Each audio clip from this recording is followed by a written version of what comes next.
Côte d'Ivoire, Norvège. Voilà, donc là, la Côte d'Ivoire va rentrer à la maison. Mais là, les gars, on va se dire la vérité. La Côte d'Ivoire n'a pas de buteur. L'équipe nationale de Côte d'Ivoire n'a pas de buteur. C'est-à-dire que dans l'équipe nationale de Côte d'Ivoire, tout le monde marque. Il n'y a pas de buteur où on sait que, ah, si on fait le travail là, telle personne là, obligé, sur deux occasions là, il va forcément mettre un.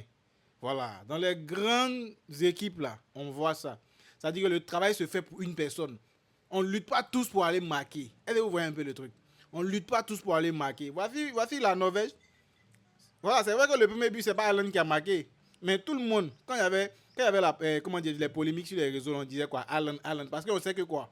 On dit que la Norvège, là, c'est Alan. C'est-à-dire qu'ils vont jouer, ils vont faire des tests. Ok, Alan va faire quoi? Il va marquer. Voilà. On va prendre aujourd'hui peut-être la France. L'équipe de la France. On sait que Mbappé est là, Dembélé est là. On sait que c'est eux. C'est vrai qu'il y a d'autres personnes en fait qui vont marquer, qui peuvent marquer et tout, voilà, voilà. Mais clairement, ce sont les deux là. On sait que, coûte que coûte, sur 10 matchs, on sait que peut-être ils peuvent marquer 8, ils peuvent marquer en fait dans 8 matchs en fait en quelque sorte, c'est sûr et certain. Tu vas prendre l'Argentine, pareil, il n'y a pas que Messi comment dire, qui joue là-bas. Mais tout tourne autour de lui. On sait que c'est lui le buteur. C'est-à-dire qu'on sait que si on a fait un travail qu'on lui a donné sur 3, il va peut-être marquer 2. En Côte d'Ivoire, il n'y a pas ça. C'est-à-dire en Côte d'Ivoire, là, on joue le ballon comme ça, et puis quelqu'un marque. Aujourd'hui, Amad Diallo marque. Demain, Yann Dumado va marquer. Et demain, Chris Inao va marquer. En fait, ce n'est pas ça le football. Ce n'est pas ça le football. Il faut construire quelque chose de solide. Parce que dans tous les matchs que moi j'ai regardés dans cette Coupe du Monde là, voilà, dans tous les matchs que j'ai regardés, on a eu tellement d'opportunités manquées. Pourquoi? Parce qu'on n'a pas de buteur. Parce qu'on fait la passe à lui là, il rate. On donne à lui là, il rate. On fait s'il rate. Parce qu'on n'a pas de buteur pour qui on travaille en fait, pour qu'il concrétise les choses. Est-ce que vous voyez un peu le truc? Et ça, c'est dommage. Parce que franchement, on a une bonne équipe, mais il manque ça. Il manque ça. Voilà, il manque ce petit truc là.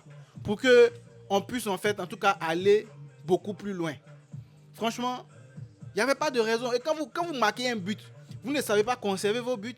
Pareil, vous avez fait avec l'Allemagne. Vous avez dominé, mené le match jusqu'à laquelle minute. Ils ont retiré, ils sont venus vous marquer, ils ont gagné le match. Voici ce qui s'est passé aujourd'hui. Vous avez été dominé, vous avez été mené, vous avez retiré le but. 1-1. Vous n'êtes pas capable de conserver le but. Même jusqu'à ce que genre, le temps réglementaire même puisse finir pour dire que vous allez aller en prolongation. C'est dommage. C'est vraiment dommage pour cette équipe-là. Voilà, c'est vrai.